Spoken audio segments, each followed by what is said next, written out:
Hey everyone, welcome back to Wicked Deeds. We're your hosts. I'm Brittany. And I'm John. And before we dive into today's case, we just want to give a big thank you to all of our listeners.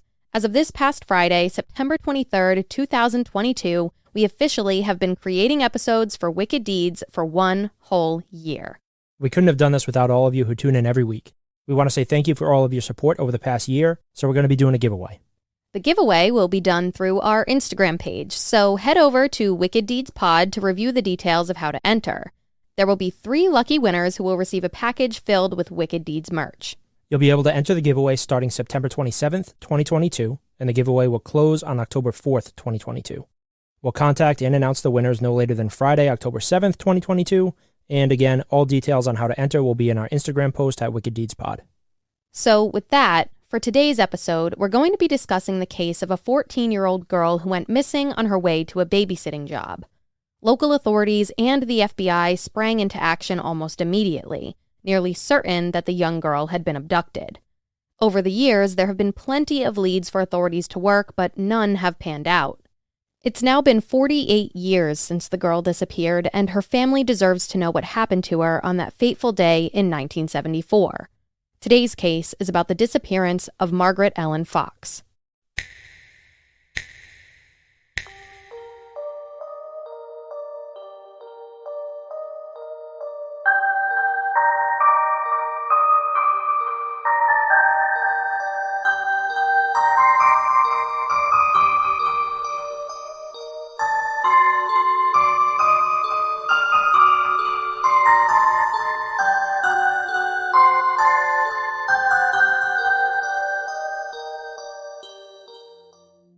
During the week of June 17, 1974, 14-year-old Margaret Ellen Fox and her younger cousin, Lynn Park, who was just 11 years old at the time, wanted to find a job as a babysitter to make a little bit of cash for the summer. Even though Margaret had been described as a shy girl, she and her cousin seemed to be pretty determined to find work, and they went on to place an ad in the local newspaper, the Burlington County Times, hoping that someone would see it and call them to hire them for the job. An article in the Courier Press actually provided an excerpt of what that original ad the girls had put in the paper said. It reads as follows, quote, "Babysitters, experienced, teen girls, love kids, work at your house, call," end quote. And then after this bit of text, there were 2 phone numbers listed. First Lynn's, then Margaret's. Now, Margaret lived with her parents, David and Mary, as well as her 5 brothers, James, David, Patrick, Thomas, and Joseph. And they all lived at 224 Penn Street in Burlington, New Jersey. And Lynn, this cousin that Margaret placed the ad with, actually lived on the same street, just a couple of houses down. I have a feeling that ad didn't reach its intended audience. You are not wrong, so we'll keep going. On Wednesday, June 19th, 1974, a man reached out to Lynn regarding the ad that was placed in the Burlington County Times. Now, whoever this man was that called Lynn in need of a babysitter told her he'd need her there the next day to watch his 5-year-old son in Mount Holly, New Jersey, which was only about 7 miles from Burlington, or roughly a 15 to 20-minute drive. Of course, with Lynn only being 11 years old, she needed to ask her parents if it would be okay for her to travel this distance to watch the man's son. Didn't they put in the ad that they were teenagers? Yes. That I thought was interesting. Obviously, Margaret is. I don't know if maybe they were originally planning to have this be like a joint thing where they both went, but no. Lynn was only 11. Right. From what I've seen reported anyway. Lynn's parents were actually completely against this whole idea, and they told her no. They didn't want her babysitting so far from home. You have to think, like, back in the 70s, it was probably like, sure, you can babysit like little Timmy down the street. Like, right, you can't go 4 towns over or whatever it is. And you would hope that the parents, or you would think at least, that the parents would want to vet these people before you just send your, preteen and teen daughters to this house. Well, it's interesting you say that because a lot of people that discuss this case online have one of 2 opinions. Either, why would you ever let your kid do that? That is so irresponsible, or whatever they want to say. And then there are others who are like, dude, I literally lived through the 70s and this was so commonplace. Like, parents would not bat an eye at this back then. I guess. It's hard to put yourself in their position. Yeah, just knowing. It's 50 plus years ago now. And that's the thing, though. It's like, I feel like we hear about so many murders and missing people from the 70s and 80s, and a lot of them were like very unsuspecting. I feel like that's what you hear about more often rather than today. It's like a shock, whereas back then it was like people just didn't know, or maybe they just didn't want to believe that there were predators out there. I don't know. I feel like back then, it goes with all crime. I feel like all crime was just so much easier to take part in. Yeah, there were no cameras. Right, there were no cameras. You had people much less suspecting. Like now, you know, everybody's always thinking worst case scenario. Well, you didn't have podcasts like this, so. True, but like now it's always, you know, worst case scenario seems to be at the forefront of everybody's mind. Yeah. Whereas back then it was like not even at the back of their minds. No, it really wasn't. And it is hard to put yourself in that mindset and that way of thinking, but I can understand that something that happened almost 50 years ago, we would have a very different mindset on it. So I have to we talked about this in Jan Cotta's episode to try and put ourselves there. So I'm trying to put myself there too and think no, there's no way in hell I would ever let my kid do that. But back then, who knows? I get that. I'm just thinking now, knowing that these were two young girls that put this ad in the paper, and now there's this random guy calling saying, I need you the next day. I just have a picture in my head of a groomer, like in Amy Mihaljevich's case. I knew you were going to connect those dots there. Yeah. Yeah, that it's similar. I have vibes that these two cases seem similar already. Yeah. In one respect, at least. In one respect. So now that Lynn's mom told her no, she could not go to Mount Holly, Lynn called the man back and reluctantly let him know the disappointing news that he'd need to find somebody else to watch his son. Well, remember, there was that second number listed within this same ad, and that number was Margaret's. And from what I can tell, I'm pretty sure this man picked up the phone and called her next once he was unable to secure a babysitter in Lynn. When Margaret received the call, he actually identified himself to her as a man named John Marshall, who lived in Mount Holly, New Jersey, and he told her the same thing he'd told Lynn, that he needed a babysitter for his 5-year-old son and that he would need her to start ASAP. From what I've gathered, the name of this man was known because Margaret had written it down after her conversation with him. Margaret also told this John Marshall guy that she'd need to ask her parents for permission to travel to Mount Holly to babysit his son. So she started with her mom, and her mom told her that she would have to ask her father. So Margaret goes, she asks her dad, David, if it'd be okay for her to take on this babysitting job, and it seems as though he gave her the okay. Although later, the Courier Post would report, quote, Mrs. Fox said she and her husband reluctantly permitted their daughter to go to Mount Holly, end quote. So despite the parents' reluctance, Margaret seemed excited about the ability to earn some cash, and either John Marshall called the Fox residence again or Margaret called him back herself. I'm not exactly sure which, but either way, the two did chat again, and she let him know that her parents were okay with it and she'd take the babysitting gig. So at this point, I believe it was still Wednesday, June 19th, when all of this went down. I think it all happened within the same day. But John Marshall told Margaret he was actually going to need her services starting that Friday, June 21st, 1974. However, the next day, Thursday, June 20th, John Marshall called the Fox residence back, and I believe it was David, actually, Margaret's father, who answered this particular call based on early reporting on this case. But Mr. Marshall said that he was going to have to cancel the babysitting plans for the next day due to the fact that his mother-in-law had just passed away. Now, a few more days went by without any word from John Marshall, but then finally, on Sunday, June 23rd, he called Margaret back again to let her know that he'd need her services starting the next day. So that would have been Monday, June 24th. At this point, Mr. Marshall gave Margaret very specific instructions on how the two would meet up and how she'd make it to his home to babysit for the day. So the details of how she would get to him are as follows. She would take a bus the morning of June 24th that was headed toward Mount Holly, New Jersey. And like I said before, the drive was only about 7 miles. So you'd think with her taking a bus with relatively frequent stops, a drive that would normally take 15 to 20 minutes would probably be more like a half hour, maybe a bit more. But either way, the plan was that once Margaret got off the bus, she was to meet him or potentially his wife. I have seen it reported both ways, so I don't know which one's more accurate, but she would meet whoever was picking her up at the corner of Mill Street and High Street in Mount Holly. And she was to know who this person was that she'd be getting picked up by because John Marshall said that they would be driving a red Volkswagen. Now, Margaret also took down a phone number for John Marshall so she or her parents could reach him again if need be. However, based on what I've read on this case, it doesn't seem like either Margaret nor her parents took down John Marshall's address. I've only seen the fact that these were the specific instructions given to Margaret regarding how to get to her new babysitting job. It's reported that this call on Sunday the 23rd was the last call received by Margaret from John Marshall, and the following morning, Margaret would make the trip to Mount Holly.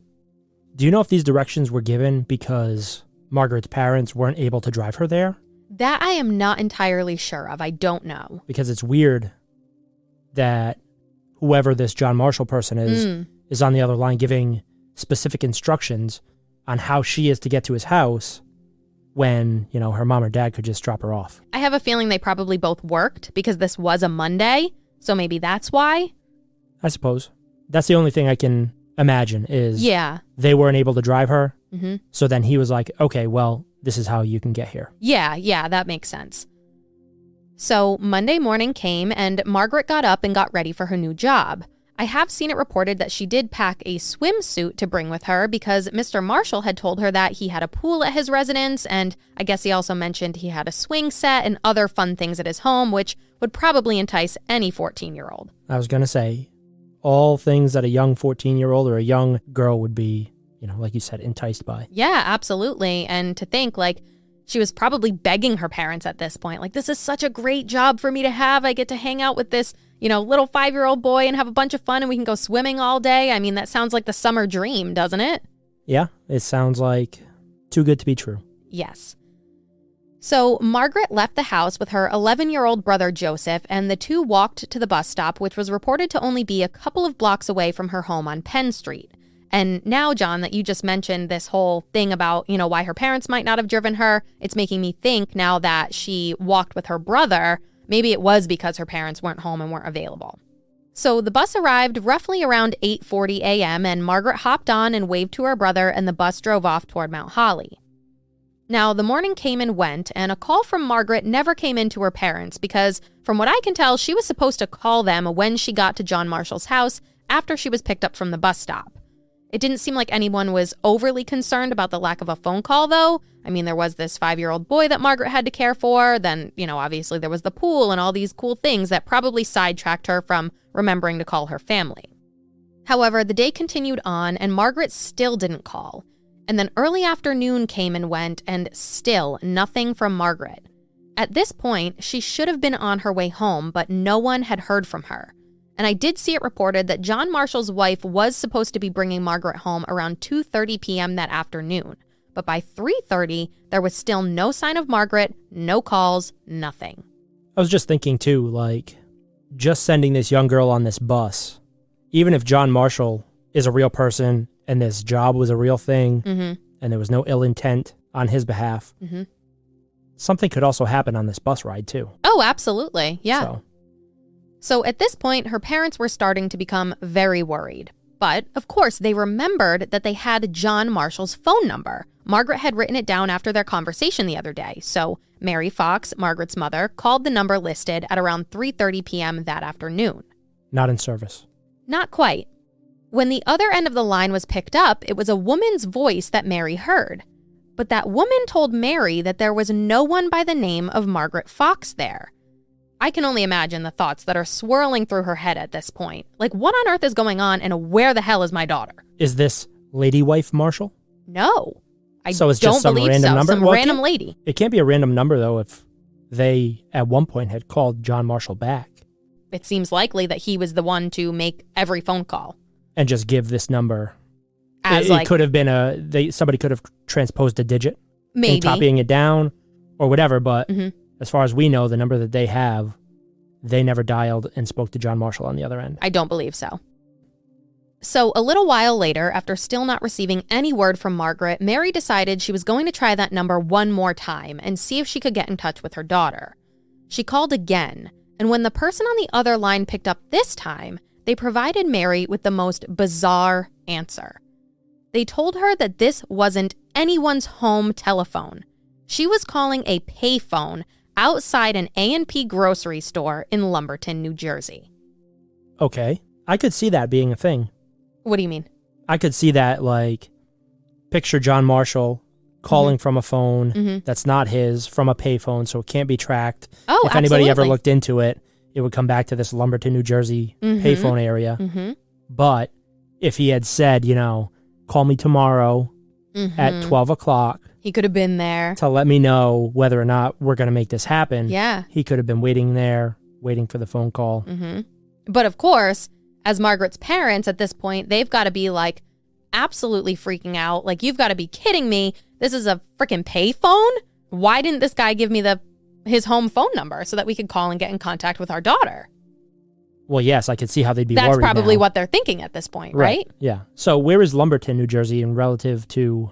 I was just about to bring this up, and I have seen it reported that this particular A&P store was on the border of Lumberton and Mount Holly. So Mount Holly was where Margaret was going, and I guess it was considered the Mount Holly A&P store, and it was located on Route 38.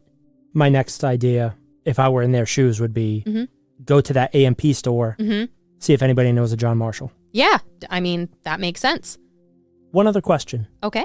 When somebody answered the second time, was it the same woman? I don't think it was, no. So that makes sense then. Yeah. It's not this woman just coming up with some random story. No. Because I do believe police looked into it later, and what I was just about to say, too, is that it was mentioned that the calls made to Margaret's home were from this payphone. It wasn't just like the callback number that this guy gave to the Fox family. So I have to assume that authorities looked into it later, confirmed that whatever calls were made directly from this payphone to the Fox residence.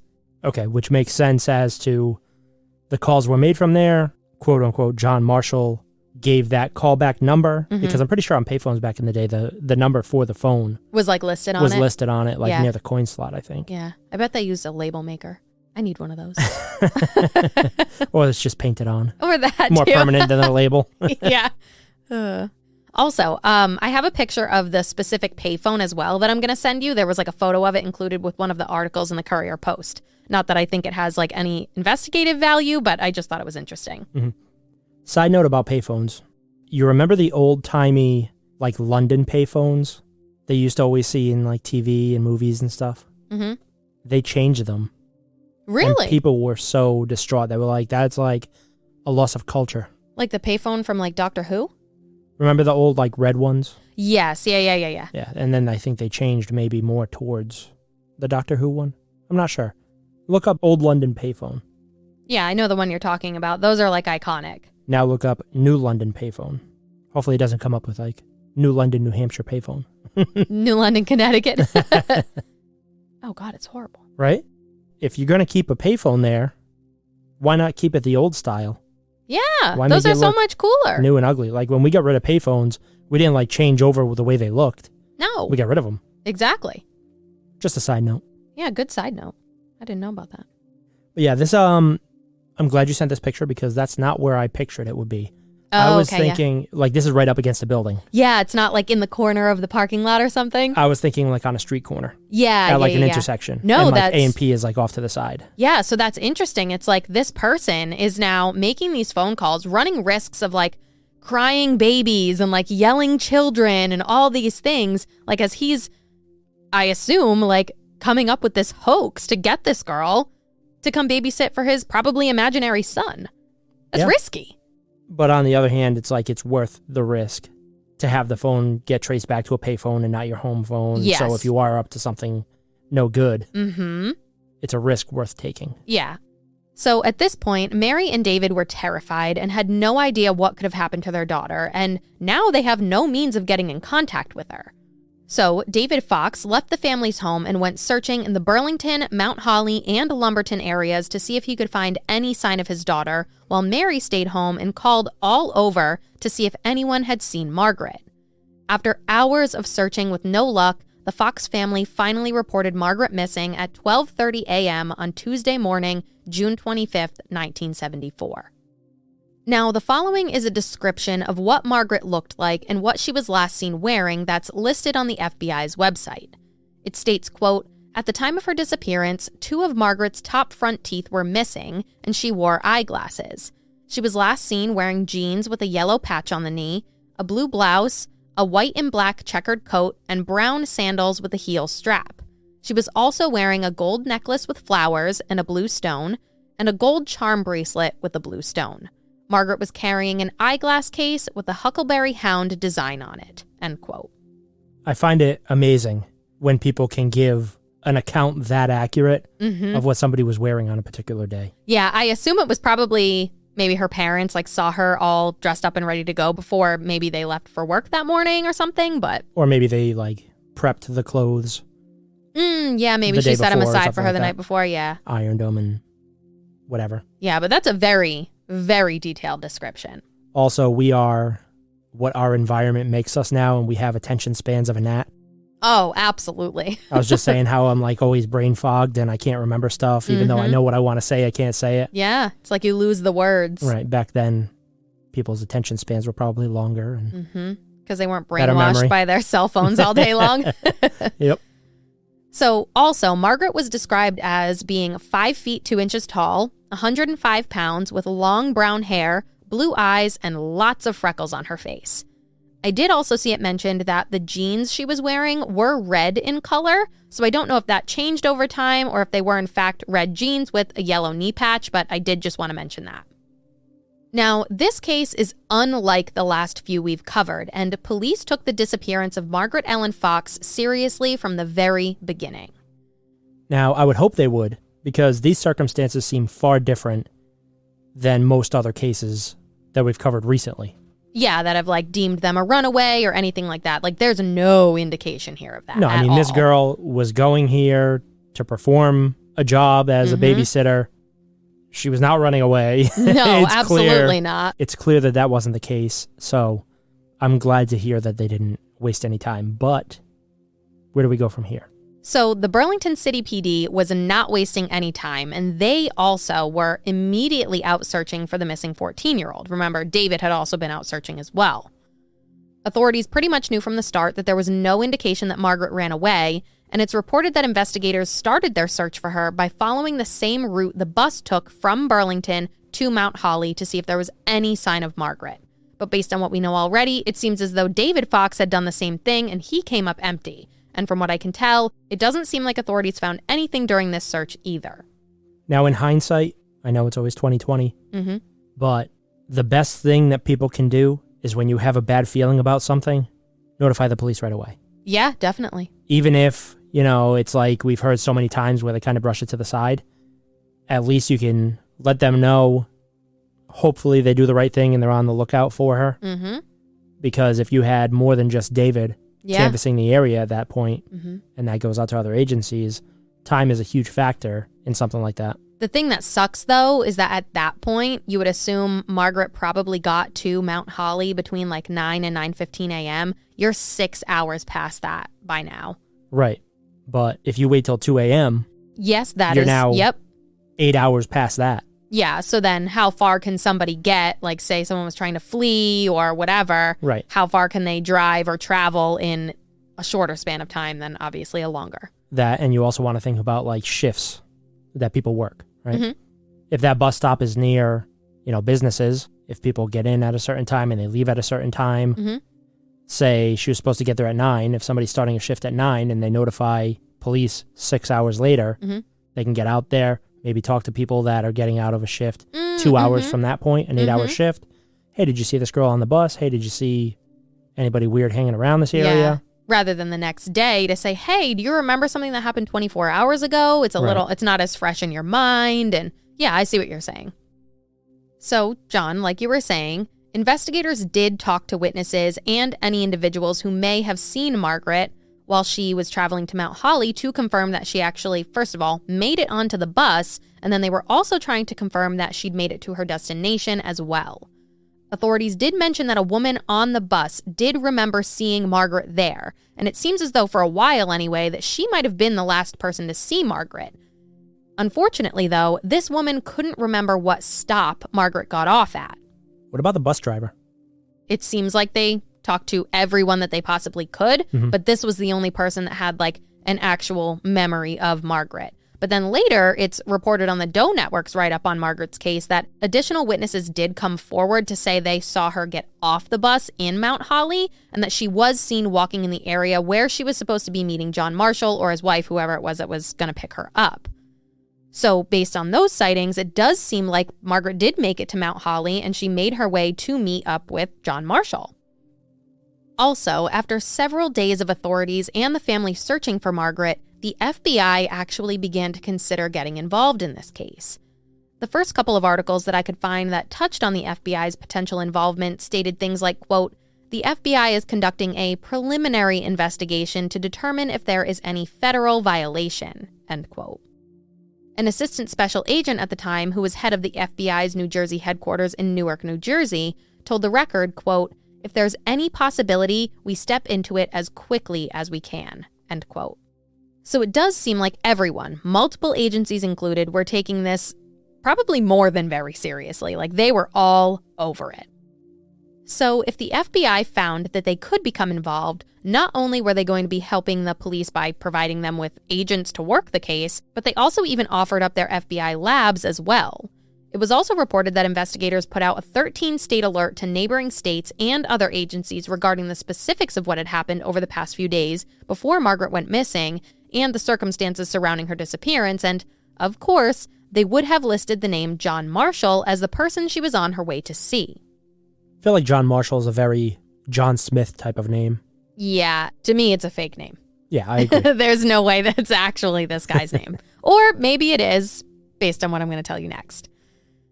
So now, Mount Holly PD was working to try and find this John Marshall person, but they had, quote, checked out men with the name John Marshall, even though I think that, obviously, what we just said, based on what we know so far, it's probably a fake name, but they interviewed and talked to a bunch of men with that name and seemed to rule them out. Are there any fictional John Marshalls? That's a good question. I'm not sure. I did see a lot on web sleuths and stuff where people were talking about supposedly prominent buildings that were in the area back then. Oh, yeah. I don't know if there was maybe like a school nearby, like it could have been like John Marshall School or something, like whatever. So I'm not entirely sure what actually was there back then or in the area, but it is something that someone could have taken from like a piece of fiction or a building or whatever. Exactly. Something very interesting, though, that was reported, honestly, really early on in this case, like literally within the first few days, at least within the first week, is that an officer with the Mount Holly PD, Lieutenant Benjamin English, actually recognized that name, John Marshall. Well, sort of recognized that name. He apparently had a friend named Jack Marshall. And Jack is a nickname for John, which I've always found to be particularly odd because aren't nicknames supposed to shorten a name? You would think so. They're both 4 letters. It's so bizarre to me. But either way, you want to know who Jack Marshall was? He was the assistant manager of the A&P store on Route 38 in Mount Holly. You gotta be shitting me. Mm-hmm. And for anyone that didn't catch it earlier, that's the same store that housed the payphone with the phone number John Marshall had given to Margaret. But think, if somebody is going to do something bad, they could be an employee of the A&P and not like their boss, Jack Marshall. It's so funny you say that because I have this in here later about how maybe it could have been an employee or trying someone. To frame them or at least use the name of somebody that they didn't like, that they would like to get jammed up. Yeah. And use that name instead. Totally possible. Yeah. But how weird is it that it's like that payphone at that particular store within the same town that she was going to babysit in? I think you really got to talk to the people that work at the A&P. Oh, 100%. Now to try and weed out, hey, is there somebody here that is just using their boss's name? Obviously, you talk to Jack. Mm-hmm. But why would Jack use his own name? Exactly. That would be if he was dumb. up to no good. Yeah. And then call from the payphone outside of his place of employment. Yeah, exactly. But it's an odd coincidence already. So, of course, authorities brought Jack in for an interview right away because, I mean, what are the odds of this just being a coincidence? Local authorities, as well as the FBI, who, mind you, at this point did become involved. So they're officially involved in her case, and they, too, spoke with this Jack Marshall guy. But apparently they found absolutely nothing to connect him with Margaret's disappearance. But I also don't know how hard they looked at him. Why, do you have other suspicions? So I say that because this Mount Holly lieutenant, Ben English, he had an opinion of this guy from the start. Now, he told the Courier-Post, quote, "I've known him for 25 years. He's the father of 5 grown children. I'm sure he's not involved," end quote. Yeah, I see there's a bias there, but when you bring in other agencies, you hope that they're going to go through everything with a fine-tooth comb and not be influenced by other people's biases that are involved in the case. Yeah, definitely. And it was also weird, too, because I guess this woman named Ramona Fox, who was Margaret's sister-in-law, she also knew this Jack Marshall guy, and she was saying that she didn't think he could have had any involvement either. Well, also, you want to think, too, he had 5 grown children. He didn't have a 5-year-old son. No. So. But you have to think that this John Marshall guy's story is completely fabricated. So if it was this Jack Marshall guy, yeah, he could just lie. Or obviously. Somebody using Jack Marshall's name. Yeah. And just throwing out this random lie. Oh, I need you to babysit my 5-year-old son. Maybe he said 5 years old because he had 5 children. Oh, maybe. Yeah. Just to keep it like close to the story, but like not. Like we've talked about before? Yeah, like what is the saying? Oh no, that's the simplest thing is usually That's the Occam's answer. razor. Yeah, that's not quite it. No, you're thinking, the best way to lie is to have at least some shred of truth that you can cling to. Yes, exactly. To say, probably, I wonder if you could fool a polygraph test if like you're telling a lie, but there's a shred of truth that you can like cling to in your mind. Yeah, I bet. Probably, who knows? I also heard that if you put a tack. You told me about this. In the bottom of your shoe. No, nobody listen. Nobody listen. Forget about that. I didn't say anything. So Jack Marshall himself had actually been interviewed for the press too, and he had a comment about Margaret's disappearance and him getting completely wrapped up in it. He stated, quote, "I have no idea. I didn't even know the phone number outside had been used until this morning. I have no ideas, no theories. It's just causing me a lot of trouble," end quote. I kind of believe the guy. Yeah, do you? I mean, I know there are a lot of stupid criminals. But that'd be real fucking stupid. Right. This guy goes, "My name's John Marshall.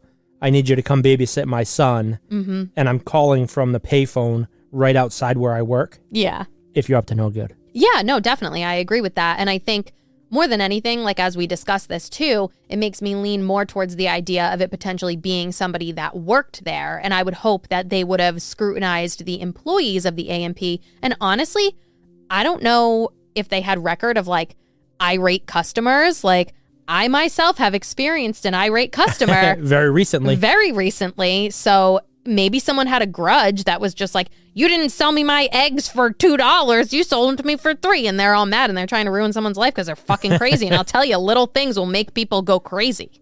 Okay. I can see what you're going with that. And I'll cling to a little piece of it. Okay. Maybe somebody could have had a grudge. Maybe somebody totally not related to the A&P store, but that knew Jack had a grudge and used his name, went to that particular phone booth to set this all up. I agree. Yeah, I think that is very possible. I think I was just trying to cling to my irate customer thing because I've been there, experienced that recently. So. Try to be neutral. Oh, yeah. Blend into the background and let them do their thing. Neutral is the way to go, folks. Okay, so at this point, with Margaret's case all over the news and talk around town spreading, authorities were actually getting tons of calls with tips and leads for them to look into. But every lead they'd gotten just didn't seem to pan out. I do want to mention, though, that I have seen it discussed that there were other girls that supposedly got similar calls in the area, specifically for a babysitting job. According to an article in NBC Philadelphia, quote, "After Fox's disappearance, several parents in the area reported someone had tried to lure their daughters to fake job offers," end quote. Amy Mahalovic, man. Yeah, that's exactly what it sounded like to me. Obviously, they're in two different areas. You've got New Jersey and Ohio. Definitely different circumstances. It seemed like the person involved in Amy's case was more of like the stalker type. Yeah, target, groom, yes, call, build rapport, stuff like that. But then I'm thinking too, like there's a bunch of girls in the area getting the same thing. You have somebody that's looking for this category of female, or hopefully to try and call and to lure out. I was thinking about how in Amy's case, the suspect may have worked at like, was it a museum? Yeah, I think a science museum. Yep. Science museum, and had looked at the list and saw when people came in and signed up and stuff. Oh, I'm impressed that you remember that. That was like almost a year ago now. Well, like I say a lot, sometimes people can tell me like the name of a case. Yeah. And I'll remember nothing. Yep. And then you can give like one piece of that case and I'll be able to like go back in my head and remember it all. Yeah. now that we're talking about this. Brain fog's gone now. Well, once I break through that barrier. Yes, yeah. know? But it seems like whoever John Marshall is was looking for, I wonder if all these other girls that got calls had placed a similar ad, or I wonder what the connection is. Like, how did these other girls get calls similar to what Margaret got? Yep. Because we know that she had an ad in the paper about being a babysitter. Yeah, So I wonder what the connection is there. I'm not sure. There's something that we're going to cover in a little bit that might make you, kind of come to some sort of conclusion, maybe figure out some sort of connection. So we'll see once we get there. So there were also additional searches being done by the PD to try and find Margaret with multiple different agencies that had gotten involved, which at this point did include the Burlington County Prosecutor's Office, the FBI, Mount Holly PD, and the Burlington City PD. Now, there were tons of articles within the first couple of months regarding the fact that there were a lot of tips coming in, but nothing was panning out from them. Police were asked also around this time by a reporter for the Courier-Post if they believed these types of ads for babysitting were dangerous. And the chief of Burlington PD at the time stated, quote, "Anytime you put your telephone number or address in a newspaper, you are subject to any nut who wants to call you seeming to be legitimate," end quote. Especially with a vague description of yourself. Well, yeah, when you have teenage girls and then you have work at your house. Right. Those two things right there, like, of course, like you said earlier, hindsight is 20/20, but like to just think about that now. And like if you're a predator, you're flipping through looking at these ads exactly specifically what you're trying for to something find. like that. Yeah. Mm-hmm. Now, come the end of August of 1974, I stumbled upon a couple of articles reporting on some calls that were made to local women from a modeling agency. And I stumbled upon these because it was like a fleeting mention in these articles that there could be some sort of connection to Margaret's case, but it didn't seem like anyone had like fully vetted any of this or super looked into it at that point. Obviously, getting a call from someone pretending to be a modeling agency, and I think kind of cold calling others, isn't exactly the same. But of course, a random call to unsuspecting women in the area probably would have raised an eyebrow. Yeah, I mean, you're not getting men coming in saying, "Oh, I got a random call from somebody trying to get me to go somewhere." Yeah, exactly. Seems like everybody coming forward is a female. Yes, for sure. And probably a teen or early 20s or, around that age. Yeah. So I wonder if those calls, too, if they were really cold calls. Yeah, they might not have been. I'm not exactly sure, so. Or if it was actually, like being scouted out. It just popped into my brain. I believe the article mentioned that multiple of the women that were called had been featured in the paper previously. There you go. This predator is looking at the paper, looking through ads. These girls are in the paper. Well, these girls were in the paper for modeling. Right. I'm saying even if, a girl was in the paper for getting first honors in school, or she's the valedictorian and there's a picture of her. Or she's winning horse shows. Exactly. Yeah. And they're like, "Oh, I saw your photo in the newspaper. You look them up in the phone book. There they are. Yeah. You oh my God, beautiful. You're right. You would be great for our modeling agency. Why don't you come out and meet us?" Yeah. No, you're so right. You're so right. This person is definitely browsing through the newspaper, searching for their victims. So again, my comment about it raising an eyebrow makes sense. Of course, they'd be like, it's not exactly the same MO, but it's similar. The pool of victims are all seemingly from the newspaper, at least. Yeah. Some of them. Yeah. I wouldn't say the pool of victims.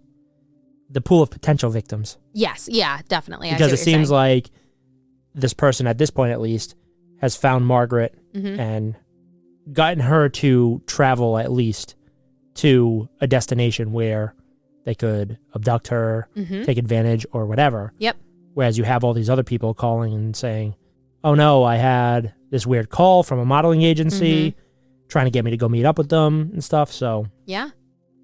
So this person that was calling these young women was identifying himself as either Bob Williams or Bob Simpson from Anderson Modeling Agency. And of course, it comes out that the guy wasn't calling from this modeling agency at all. There was no one by that name that worked there. And most of the individuals who received the calls felt it was pretty dang suspicious. One man, who was the husband of one of the women who received a call from this guy, told the Courier-Post about what the man on the other end of the line sounded like. It states, quote, "Barrett described the man's voice as that of a white male who was not highly educated. He definitely didn't sound professional, Barrett observed. He used bad grammar and his phrasing was poor, end quote. So like I said before, it didn't really seem like there was anything concrete on that. The couple articles that I found said that there wasn't really any formal police report on the whole situation that was filed at least with the Burlington City PD. And from what I can tell, it did seem like, it was kind of somewhat taken seriously, but I don't think there was like really much that they could do. And at the very least, they were just keeping tabs on the situation.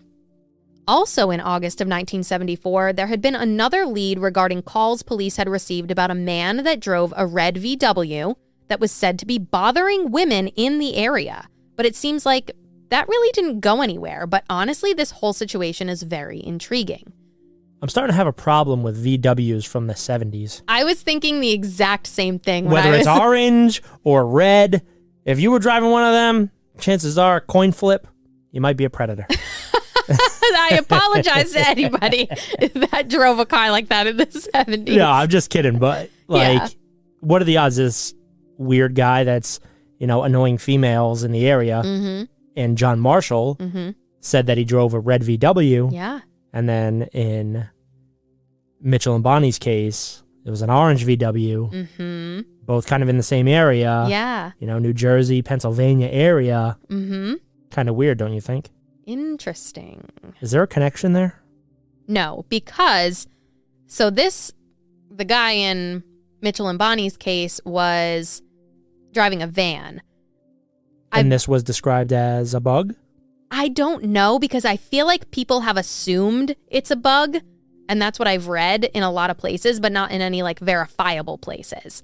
So the FBI hasn't said it was a bug, the PD hasn't said it was a VW bug, so I don't know if people are just like coming to that conclusion because it's a unique car. I mean, I have a fair knowledge of vehicles. I think you do too. Yeah. When I think of Volkswagens in the 70s, I think of a VW bug and a VW van. Pretty much, yeah. And if you were to just say, oh, I drive a red VW, I would assume a red VW bug. Yeah, one of those old vintage ones. Yeah. Whereas when we were talking about Mitchell and Bonnie's case, it was an orange VW van. So. And those are like exactly what you would just picture, like your Scooby-Doo van. Exactly. Like the flat front. Yes. With the big Volkswagen emblem on the front of it. Yep, exactly. Those are fun. Those are fun. I'd like to get one of those. Restore it. That'd be cool. That'd be cool. Okay, so back to this guy that was bothering women in the area. Now, at first, I couldn't find anything about this red VW driving dude, but I soon discovered that newspapers.com does not have archives of the Burlington County Times, and that newspaper had definitely done a fair bit of reporting on this case, so some of my information seemed to be lacking. I was able to find some more recent articles with the Burlington County Times now, like on their physical website versus newspaper archives from the 70s. And this piece in particular that I found information on this guy from the area in the red VW was published in 2017. So I guess there was this call that came in about this guy and he was supposedly bothering these women. And to my surprise, I actually discovered that there was a sketch done of this man. But even though it doesn't seem like this went anywhere back in, 1974 when authorities put it out and to say like, oh, this guy's bothering people, here's a sketch, I think it's important and I think it could be helpful to this case.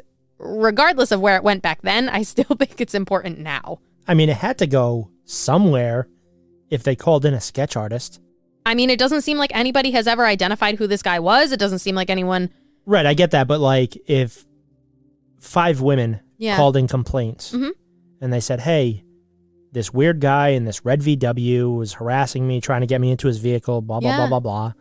As you start getting more and more reports, it's like, okay, maybe this guy's a predator. He's clearly becoming a problem for the public and potentially for women especially.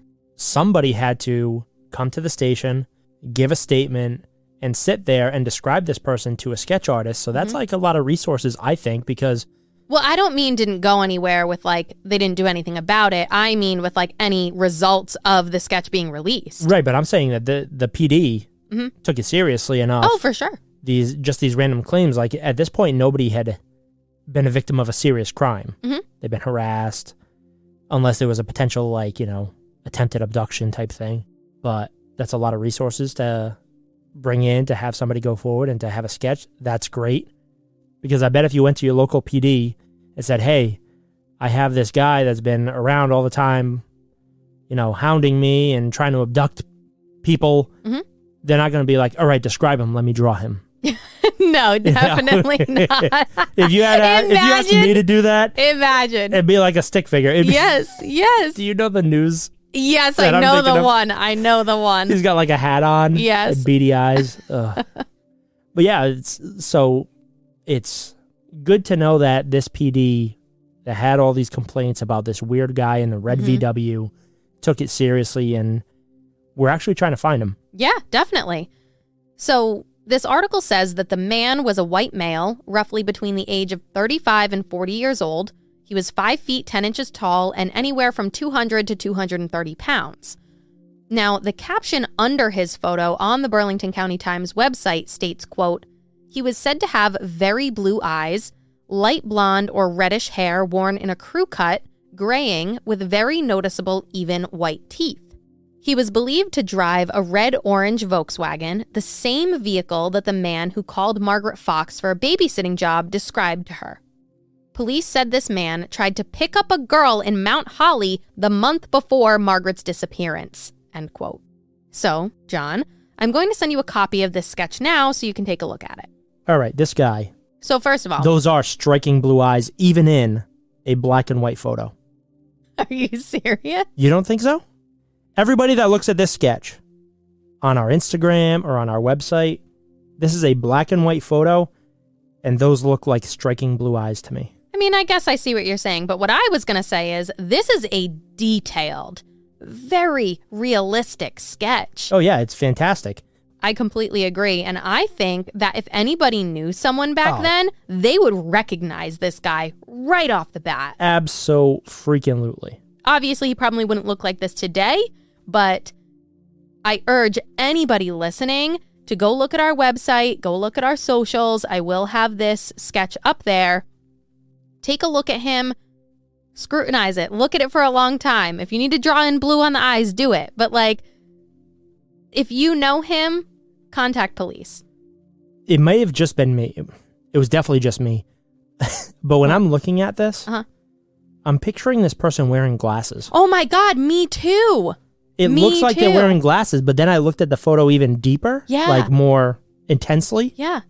And there's no glasses in the photo. But it looks like he'd be wearing just glasses with no frame. No framed glasses. Yeah, that's what I could envision this guy in. So I wonder if he had glasses and maybe he took them off when he did his nefarious shit so that he would look a little different.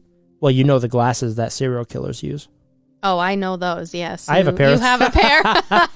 When I was buying them on Zenny, they were like $8 frames. I was like, I got to get these just to get them. He never wears them because there's no way. They're not flattering, let me tell you. They are not, no. But I think what kind of throws you off when you look at this image is that, so next to their left eye or right when you're looking at it, yes, it looks like there's a scar or a mark. I wonder if that's there on purpose or if it's something the paper there. Aged with time. Either that or it looked like, the arm of a pair of glasses. Yeah, I agree. Yeah. So, but yeah, I could definitely see this person wearing glasses or as depicted in this photo without wearing glasses. Yeah, definitely. So I think the biggest thing, though, is the fact that he had supposedly attempted to abduct somebody else from the Mount Holly area. Which is why they had to take it seriously. Exactly. And so what are the odds? So there was a potential abduction. Supposedly, that's what was reported, but, right. I don't really have great access to the original article and, obviously no police reports or anything like that, so I'm not exactly sure, but... Yeah, I'm just reflecting on what I had said before, where you had multiple females saying that this weird guy was hounding them, and it seems like police took it super seriously. Mm-hmm. The reason they took it seriously is because there was an attempted abduction. Yeah, well, it says he tried to pick a girl up. I don't really know exactly what that means. It could have multiple contexts, but... Well, knowing how police acted during the times, I would assume that it probably had to be, hey, you should get in the car, or got out of the car and tried to drag her in the car type deal. Yeah, probably for them to take it seriously. Right. Yeah. Or as seriously as they did. Yes, agreed. To get a sketch artist that was this good to put out a sketch of this guy. Right. Now, roughly a year after Margaret vanished, there was some buzz in the news again regarding her case, and some big information was released. And one thing that I found a little bit weird that was discussed around this time was that authorities were supposedly kind of questioning whether Margaret had even been kidnapped. And I found this to be particularly odd because of what is released next around this time. So apparently there had been a ransom demand made to the Fox family within the first few days after Margaret had disappeared. So is that what Margaret's real job was? She was like, I'm not going to make $1 an hour as a babysitter. Me and this guy are going to set this up. No, I know. Stop, I'm being facetious here. I know you are. But when they're like, oh, was she even abducted? Was she even taken? It's like, I think... Really? You think this girl's like masterminding some fucking... Yeah, I see what you're saying. Thing? I see what you're saying. Yeah. I think it was more along the lines of authorities had no idea what the fuck happened. Like, they couldn't figure it out. They didn't have any definitive proof that she was taken. No witnesses came forward saying that someone tried to take her, that she was seen kicking and screaming and all of this. So I'm wondering if they were questioning, like, is this really what happened? No, because you have a young, easily influenced 14-year-old girl. Yeah. That's going to a specific area that was given instructions to take this bus, get off at this stop. Mm-hmm. I will be there in my red VW. Yeah. She wouldn't be taken kicking and screaming. Mm-hmm. She would have willingly got into the vehicle because that's what the plan was. Mm-hmm. But you said earlier, too, what if she didn't actually, like, make it to this guy's car? What if he chickened out in abducting her? What if something else happened along the way? Right, but you also have somebody that came forward that said that she got off at the stop. Yes. I do agree with that, but that doesn't mean that she actually made it to High Street and Mill Street. So I'm going to say, if she did make it to the spot, mm-hmm. and she got off at the stop that John Marshall told her mm-hmm. to get off at, she was looking for a red VW to get into with this guy that she had no idea what he looked like. Yeah, yeah. So all you need is, somebody waiting in a red VW. She could walk up and say, oh, are you John Marshall or whatever? Mm-hmm. And he's like, yep, okay, get in. And then boom, like, shit goes fucking sideways from there. Yeah, and then just keep driving out of town to a rural area, which again brings me back to Amy Mahalovic, because that's what they believed happened with her. It doesn't have to be a rural area. No, but like, what if he didn't have a house in the area? What if he made it all up? I get what you're saying, but I'm betting at this point, this guy's probably from the area and brought her to a house, got her in the house, and then from there, subdued her mm-hmm. by whatever means they used. Okay. Well, let's keep going and let's talk about this ransom demand a little bit. Okay. So the FBI had obviously gotten involved in this case pretty much from the start, and they had actually been recording any and all calls that came into the Fox residence. Now, it was reported that there had been 2 ransom notes sent to the Foxes, as well as 1 phone call. This writer/caller was demanding $10,000 as a ransom, and that would amount to $60,000 today. And it's later confirmed that the call with the other ransom demand, so there were 3 in total, that came in 4 days after Margaret had vanished. So that would have been on June 28th, 1974. Also, the letters the Foxes received were confirmed as having been mailed or sent out from within the state of New Jersey. And I believe they came within days of each other. I would love to see these letters. You would think, I'm going to read them to you. Okay, so when you think of a ransom letter, mm-hmm. what do you picture? I picture... Oh, the fake, like, taking the letters out of a magazine. Yeah. Yeah. I don't know if it was like that. To not be able to be, like, found by my handwriting. Yeah. Whatever. Yeah. Type it. But regardless, you're going to touch the paper, so you're either leaving... Not if you Unless you wear gloves, you would be leaving touch DNA or fingerprints. But mm-hmm. I'm going to read exactly what the FBI stated was in the first letter. So this article stated, quote, according to the FBI, the first note said, $10,000 was a lot of bread, but your daughter's life is the buttered topping, end quote. Sounds like somebody that would work at a supermarket, like an A&P store. Yeah. I mean, they're making fucking grocery puns. Right. That's a very strange thing to say. I mean, you want to think of like your gut instincts when you hear something. What is it that comes to mind? Mm-hmm. Those sound like grocery puns to me. And now knowing that the payphone was outside of an A&P store, an A&P store was kind of like a grocery store. It was store. A supermarket. And Jack Marshall was the assistant manager or whatever of mm-hmm. this A&P store. And did he have this fucking lackey that hated him? Yeah. I mean... I think John's forming a theory already. So after the Foxes had received the first note, and I assume the phone call, they were actually planning to move forward with this ransom demand, and they were willing to put the money together as they were desperate to get their daughter back. Did you say a ransom phone call also took place? Yes. If the FBI was recording all of these phone calls, did they get the number that it came from? That I'm not sure. It's a good question. I don't know the answer to that. Okay. Now, this article in the news that I had mentioned before stated, quote, arrangements were made, the parents were willing to pay the money, but there was no further contact, end quote. Then, apparently, there had been this second note received, and that note was said to have been delivered to the Foxes 2 days after the first. And this note was essentially saying the same thing, and at first I really didn't even notice a difference in the two letters, and I thought it was identical to the first one. The first one stated, $10,000 is a lot of bread, and your daughter's life is the buttered topping.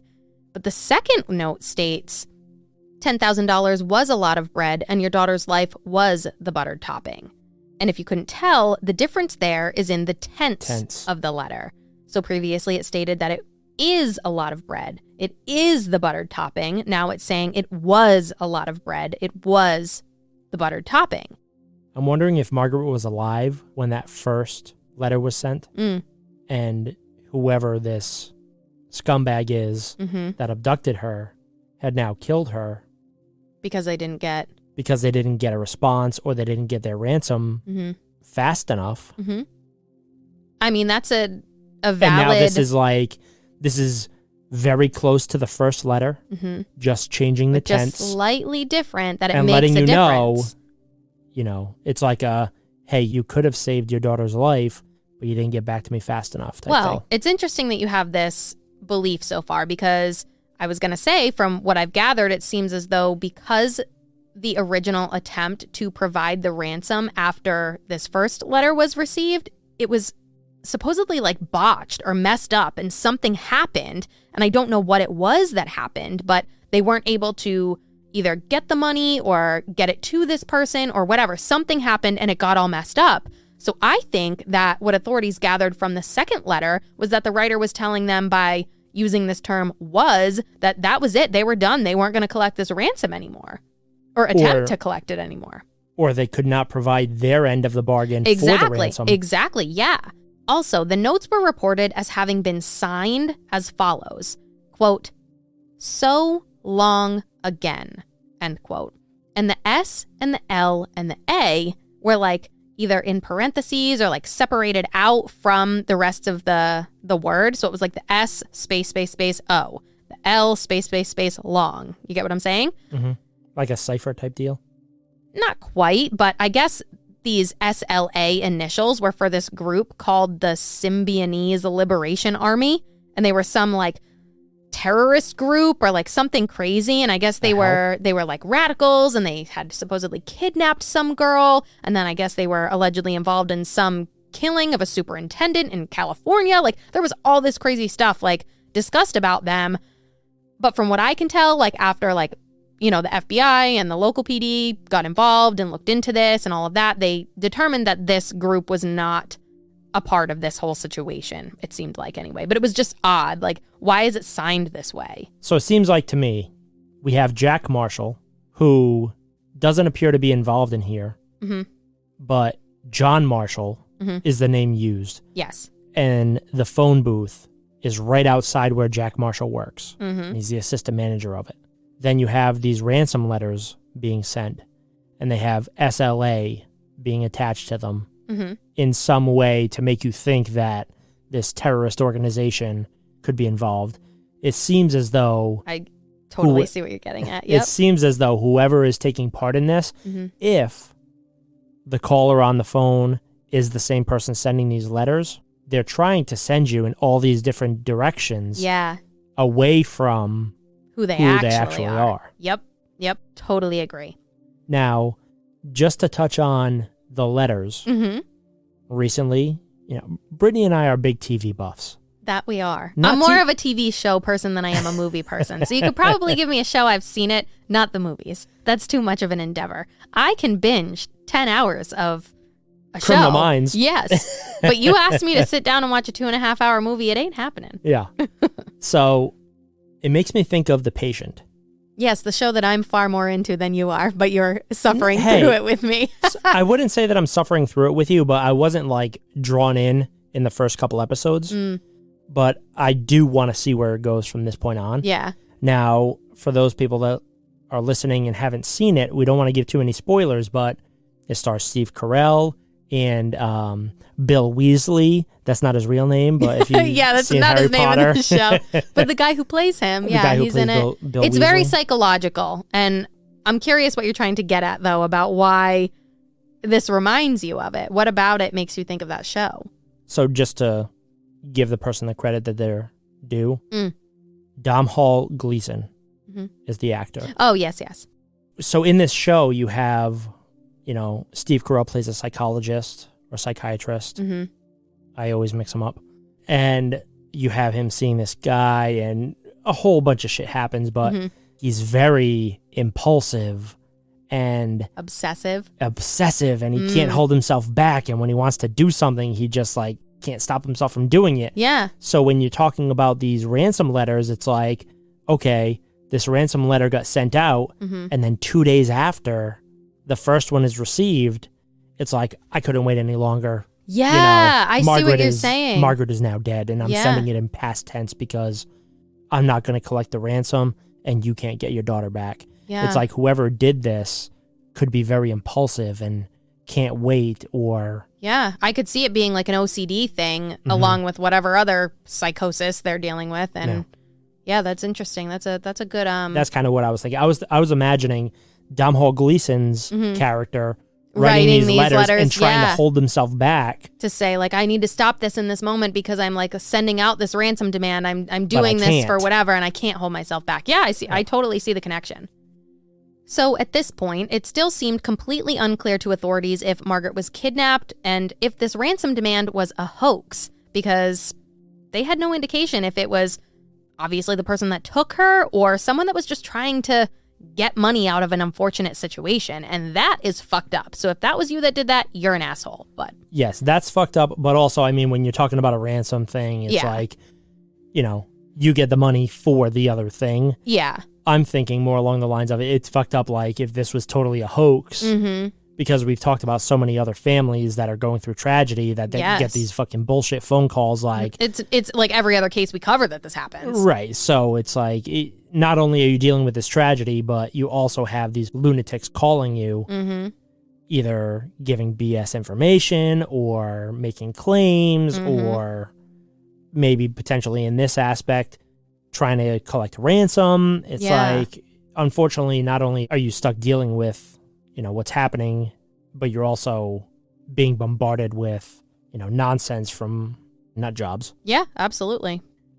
So another year would go by before there was anything new in the media. So now we're at the point of early 1976 in terms of the timeline. So this information I'm about to tell you is first released in January of 1976, and it seemed as though there was actually a confession in Margaret's case. It's reported that a man who was in prison for larceny in a Montgomery County jail in Pennsylvania had confessed to abducting and killing Margaret Ellen Fox. However, at this time, the man's name was not released. I'm already skeptical about this. All right, well, let me tell you the story. The following was reported in the Courier-Post. Quote, County Detective Chief Harry E. McConnell said the confession was given November 23, 1975, by a middle-aged inmate serving time in state prison in Pennsylvania on a larceny charge. End quote. It was reported that authorities were trying to figure out where this guy got some of his info that he used in his confession, because I assume it might have been very detailed, or maybe he even knew things only the killer would know. I'm not entirely sure, but the Courier-Post stated, quote, County detectives also scanned past news accounts of the Fox case to determine what information had been publicized and what details could have only been known to someone actually involved in the girl's disappearance, end quote. Then, a few months later, come April and May of 1976, there were two articles regarding Margaret's case and the confession that was given in November of 75.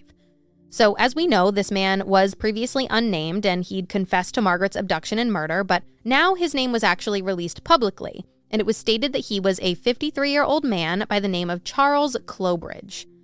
Now, Charles was described as a, quote, vagrant from Harrisburg, Pennsylvania, and this guy was a career criminal. It's reported that he spent more than half his life in prison or in hospitals. Right, so you have this guy who's a career criminal. He's in prison for larceny at the time, at least, in Pennsylvania, confessing to this crime that happened in New Jersey. Well, was this guy in New Jersey at the time? Did he have the ability to have this vehicle for, you would have to assume, an extended period of time, because whoever it is that took Margaret most likely was the same person depicted in this sketch that was trying to take these other females. And it just so happened that he was scouring the newspaper at the time, found this ad, called this person, and was able to set up the abduction of Margaret. I have little faith at this point that this career criminal vagrant is the person involved in Margaret's abduction and potential murder. Yeah, all right. That's a valid opinion. So at this point, the details of Clobridge's story about what he said happened to Margaret was revealed. The Courier-Post reported the following that the assistant prosecutor said about Charles's confession. Quote, Clobridge admitted picking the girl up here and said he took her to the Catskill Mountains in New York, where he said he strangled her and threw her body off a cliff. End quote.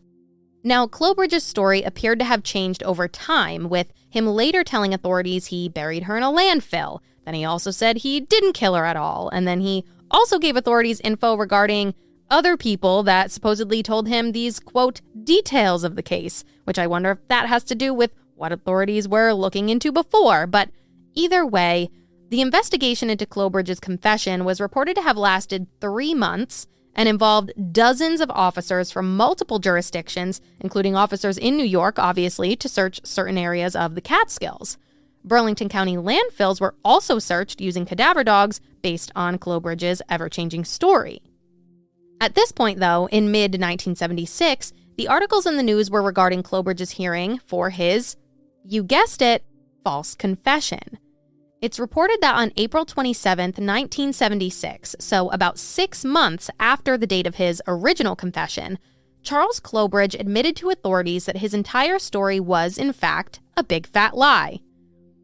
Investigators were able to confirm that this guy was actually in the hospital during the exact time that Margaret went missing. So basically, they found out that this guy that was confessing to a murder had a freaking alibi. So, hear me out. If you are a career criminal, you obviously don't like police because they're always the ones catching you and locking you up and Yep. whatever. What better way to give them the old fuck you type thing than to say, oh yes, I confessed to this, and send them on a wild goose chase? Yeah. You're wasting taxpayer money, you're, leading on the police, making them believe you and shit, and it's like, all the while you're thinking, these idiots believe me. Well, the wild thing about this whole situation that goes back to those details Charles knew has to do with something Burlington detective Neil Forte told the Courier-Post.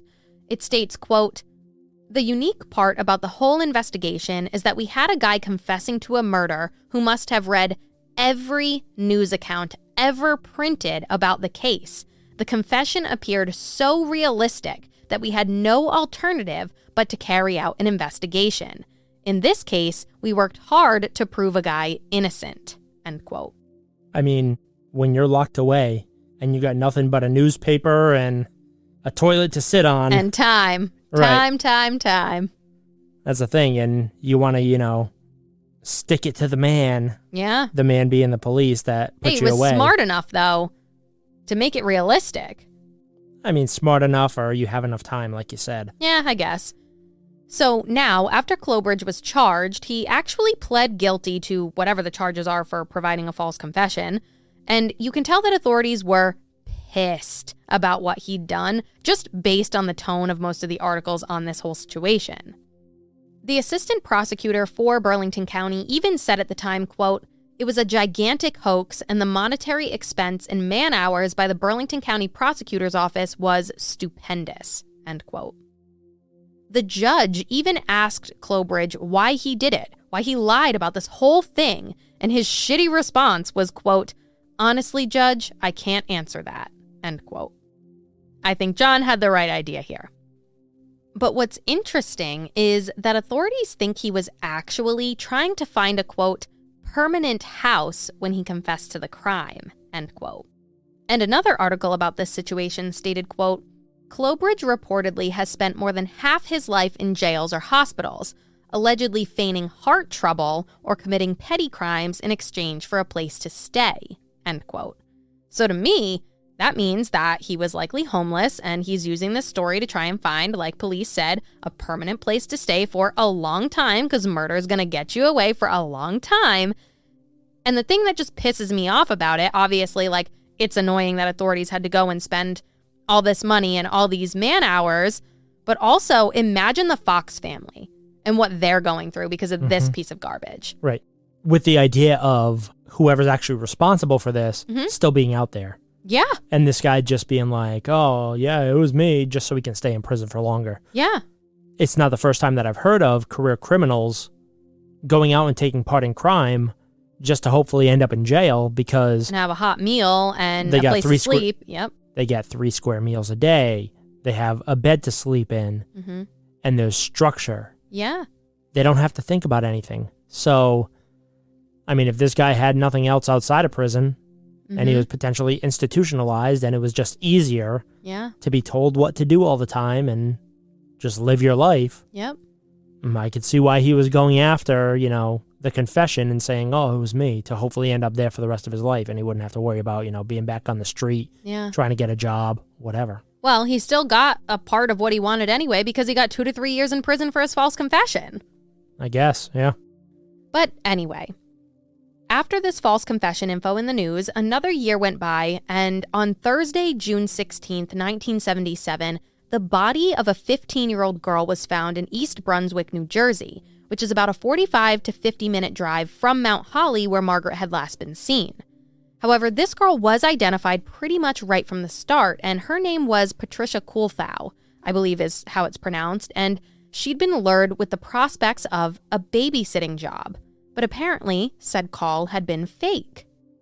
Now, that sounds an awful lot like Margaret's case, but the big difference here is that a body had been found, and it was also reported that Patricia's body was not concealed at all. It seemed as though she was kind of just left out in the open to be found. The obvious difference here, in comparison to Margaret's case, is that Margaret had not been found. And I did a little digging into Patricia's case, and it doesn't seem like it was the same person that was involved, even though the MOs are pretty similar. But relatively quickly, a man who lived nearby to Patricia, who had a previous record for sexual assault, was actually arrested and charged with her murder. And they found this guy because he used his home phone number to call her in regard to this fake babysitting job. It doesn't seem like he was the brightest criminal, and honestly, it doesn't really match up with Margaret's abductor's plan to give a fake phone number, completely conceal his identity, kind of the premeditation that went into that.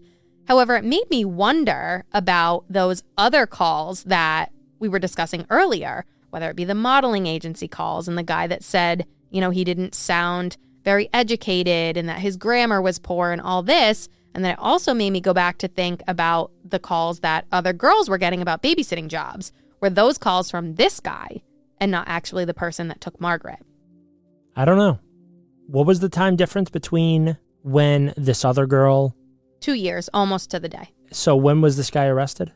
Within a couple days. Like, it was really fast. Yeah. So I don't think that just because this guy called a girl in regards to a babysitting job is like a super strict MO to label him as like potentially involved in calling these other people and trying to get them to go to a particular place or whatever. I think that anybody looking to take part in these types of terrible acts back in the day most likely would have used the newspaper as an outlet.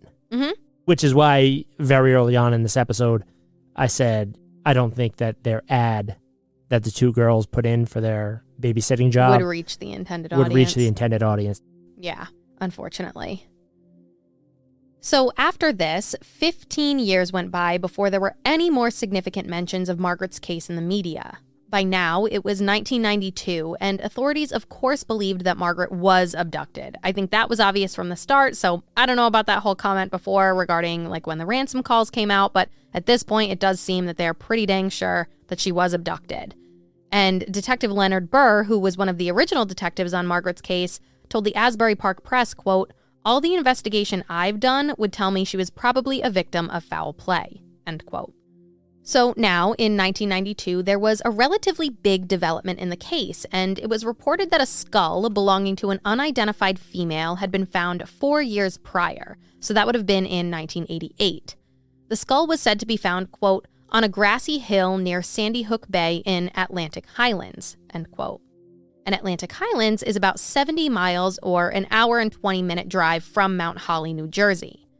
It's also reported that the skull was uncovered by volunteers picking up trash in the area and was found roughly 1.5 feet in the ground. The Asbury Park Press reported, quote, "The body was covered with 2 automobile tires and then buried under the soft ground near the water," end quote. According to reporting done on the Jane Doe found in Atlantic Highlands, it was reported that approximately 85 to 90% of the unidentified female's skeletal remains were located. So the skull was said to have belonged to a teenage girl and was believed to have been there for roughly 15 years. So you're thinking anywhere from 1973 to 1975 is when the girl may have died. Did it have their front teeth? We'll get there. But once the skull was brought in to be examined, the case of this Jane Doe's death was actually ruled a homicide. So at first, in 1988, when the remains were originally discovered, there wasn't much to go off of, and even with a sketch being created in 1989 of what they believed this Jane Doe would have looked like when she was alive, there were still no answers, and she continued to remain unidentified. Then, around this time in 1992, after 4 years of attempting to identify those remains, creating sketches, etc., the FBI had their forensics team create a clay reconstruction of what they believed this young woman may have looked like. And authorities in Atlantic Highlands believed that it could potentially be Margaret Fox. And if you think about it, the fact that the remains were said to have been there for roughly 15 years makes sense. Margaret went missing in 1974, and this skull was found in 1988. The math matches up almost perfectly. Now, the description of the remains found was that the girl had been between 15 and 19 years old, was anywhere between 5 feet 1 inch tall and 5 feet 4 inches tall, and was killed in the early to mid-70s. It was also stated that the Jane Doe would have been white, anywhere from 100 to 120 pounds, but there was no indication of her eye color or hair color. Something else interesting that was said was that whoever this girl was had a, quote, high forehead. It was also reported that a pair of sandals were found with the remains, and those sandals were a size 6.5. They were a platform sandal, and the shoe itself was popular back in the early to mid-70s. Did it have the strap on the back? Yeah, so I actually have a picture of the shoes, and I'll send that to you in a minute. It was also stated that Margaret may have worn something similar when she went missing. And if you remember from the description earlier, she was last seen in brown sandals. There was also clothing found near the Jane Doe's remains as well, but it was practically disintegrated, and nothing was able to be taken in terms of DNA to find a match. Now, John, I'm going to send you a sketch of the Jane Doe. I'm going to send you a photo of the clay reconstruction, as well as a photo of the shoes found with this Jane Doe's remains. And I also have a photo of the clay reconstruction, like side by side with a photo of Margaret, so that you can kind of compare and contrast. All right. Okay, you should have a bunch of things now. Jesus. That clay reconstruction is a thing of nightmares. I have this opinion on clay reconstructions or clay busts, whatever they want to call them.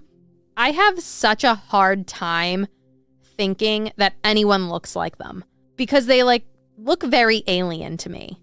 Yeah, I mean, I don't think, I could be totally off, but the picture of the sandal is not what I pictured. Okay. And then the clay reconstruction, I don't know, why are you making a clay reconstruction with hair when the skull did not have any indication of what the hair of the individual found would have been like? Well, I think it's just hard to imagine and compare somebody without hair unless you knew for sure they were bald. But I just think you would have to have something there to kind of say oh, someone looked like that. Even if the hair wasn't long or wasn't short or whatever, I think just having hair makes you it looks more realistic than it already looks very alien. Yeah, I guess. So then if it didn't have hair, I think it would be a lot weirder looking. So, but I mean, a lot of the things are matching up so far. You've got a high forehead, which Margaret does seem to have. You have similar shoes found with the remains. I know it's not exactly in the same vicinity where these remains were found. It was like an hour and a half away from where Margaret was last seen, but that doesn't necessarily mean that someone didn't take her remains and bury them elsewhere. The time frame matches up nearly perfectly. I get it. We have this clay reconstruction that has hair on it that could not be accurate to the person who actually belonged to this skull. But I asked this before, and I will reiterate. Does the skull have 2 front teeth? Okay, so the skull was found with a near full set of teeth. But in this article that discussed this Jane Doe, it also mentions that Margaret's dental records have been missing for years. I know what you're trying to get at with the 2 front teeth. I have not seen it mentioned, and I know that's big. It says it's a near full set. Does that mean that some teeth might have been missing? Possibly. I don't know. I don't know. I'm just thinking, like, there are certain aspects of a description that you grasp onto that are, you know, great identifiers if you were to find somebody. Like we talked about it last week in Jan Cotta. I get it. Sure. So you have, like, this terrifying sculpture in one of these images next to a picture Of Margaret, of Margaret. They don't look anything alike to me personally. Yeah. But in the picture, Margaret has front teeth. She was missing 2 of her front teeth. So you technically have 4 front teeth before you get to your Oh man, I'm thinking like your canines chiclets. or your eye teeth or whatever. No, it was these 2. You know. No one can see me as I'm pointing to the teeth that it is, but it's not your 2 front teeth. It's the 2 teeth on either side of your front teeth. Okay, I was imagining the 2 front teeth. But yeah, so I mean, I don't know. It's unfortunate that Margaret's dental records have been lost for years. Yeah. Probably decades at this point. But, you know, that's like the telltale things, like when you have a skull found. Okay, well, you know that this girl was missing 2 of her front teeth. What's the deal with this skull? That's like first thing before you're going into like a huge endeavor into it. Yeah. Does that match at all? And who knows? It doesn't seem like it was stated publicly, unfortunately. No, and the thing about it is that investigators did try and get Margaret's dental records. There was some talk about like potentially the FBI had it and then potentially they lost it, and then there are other articles that say like, no, they never had the records, and there was a bunch of back and forth on where the records were, but at the end of the day, what they were trying to do was get the records from the dentist. But remember, this is now almost 20 years later now, 18 years to be exact, and this dentist was deceased. However, his wife was still alive at the time, and the Courier-Post reported, quote, she said she remembers giving them to some law enforcement official at the time of the initial investigation, end quote. And that's obviously in terms of who she would have given the dental records to. But even with the statement from the dentist's wife, it doesn't seem like any agency working on this case was able to locate them. But authorities did say that they were going to be attempting to use advanced technology. There's that term again. Not that again. Yeah, but they were going to try and use that to see if Margaret was a match to the skeletal remains found. Obviously, without the dental records, they couldn't tell, even if those 2 front teeth were there. You know, I'm sure they probably wanted to 100% confirm. But at this point, it's unclear what type of technology they had, what they were going to try and use, or, you know, if they were going to make any headway in regards to DNA testing. Now, it's also reported in this Asbury Park Press article on this Jane Doe, who has been dubbed the Monmouth County Jane Doe, that authorities in general just didn't input dental records into any sort of database in the early to mid-70s, and that wasn't common practice until years later. So my guess is, even if they had them in the beginning, they would have never even put them into any sort of like online database to match them up later. So again, it's just like an unfortunate situation because of the times. Right. And even if they didn't input them into, you know, a digital database, over the years, things get lost. Mm-hmm. How many times have we heard, you know, a folder goes missing or whatever, so. But I do want to tell you about something very interesting that I read in this article, and I don't know really what it means or what it meant back then, but I wanted to tell you about it. It states, quote, if investigators are able to determine that the skeletal remains belong to Margaret, new information may be able to lead them to her murderer. If we found out today it's Margaret Fox, we have a suspect we could bring in to talk to in a couple of days, Atlantic Highlands Police Chief Charles W. Mazzarella said, end quote. Now that seems huge, but of course, in a later article I found where like a reporter was talking about this whole situation with this potential suspect with authorities from Burlington City PD, they were like, no, we have no comment on, what the chief of Atlantic Highlands had to say. So I don't know if this was like a flub and this guy shouldn't have said something, if Burlington City had no idea what he was talking about, or, I don't really know what was going on, but I thought it was very interesting that all of a sudden they're like, we can tie someone here. And I guess it was because, from what I understand anyway, that this potential suspect supposedly had ties to Margaret's hometown. They had ties to Mount Holly. They had ties to where the Jane Doe was found, all that. Right, but why do you need the Jane Doe to be identified as Margaret in order to bring this guy in? Even before identifying this Jane Doe, It's like you have a Jane Doe, you have a missing girl, you have this person seemingly connected to both locations in the similar time frame. I have no idea why you would need to identify the Jane Doe as Margaret before you can pull this person in to talk to him. Yeah, I don't know. Maybe they did talk to him. Maybe they would put like more heat down on him, like if they knew that she had been killed. But I didn't really know what it was about, but I thought it was very interesting. And, maybe someone knew something about it back then for all we know. So then the next 6 years were pretty quiet in the media, especially in terms of who this Jane Doe found in 1988 was and if her remains would later be identified as Margaret's. A new article was published in mid-December of 1998 in the Asbury Park Press, stating that DNA testing was used to try and confirm a match. Authorities had sent some of the remains to a lab in North Carolina known as LabCorp, and they had sent it a year prior, so this was in 1997. And they were trying to complete what they described as, quote, mitochondrial DNA profiling. And I guess the FBI or the investigators with the Burlington City PD had received the results several months prior to when this article was published, so that would have been in September.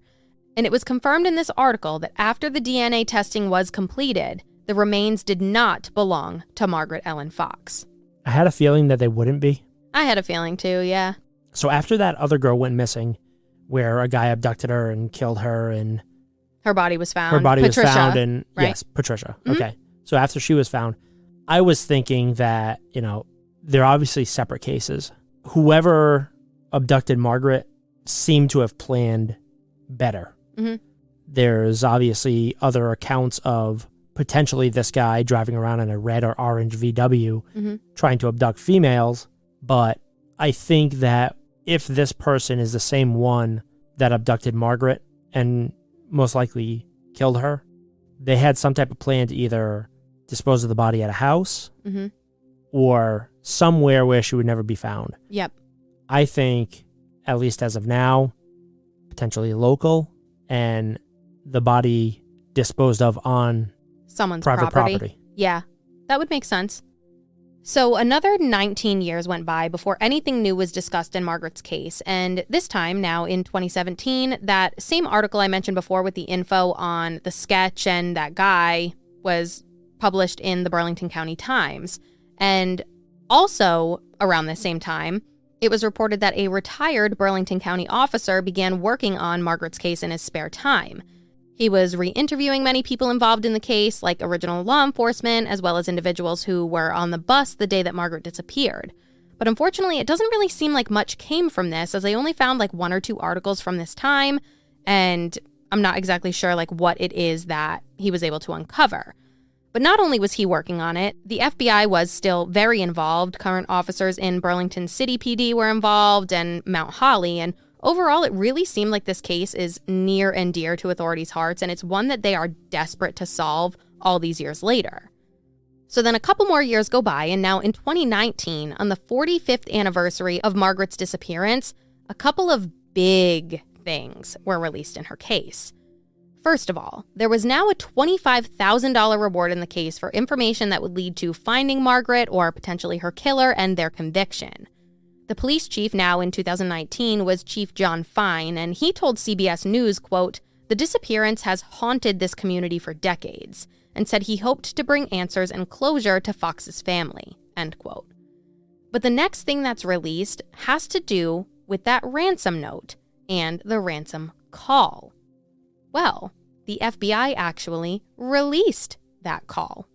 So the interesting thing about this is that the chief said in 2019 that they couldn't release the call previously over the past 45 years due to issues with the audio quality and it being pretty unclear and nearly impossible to understand. But of course, with technology today, they were able to fix the audio and release it to the public.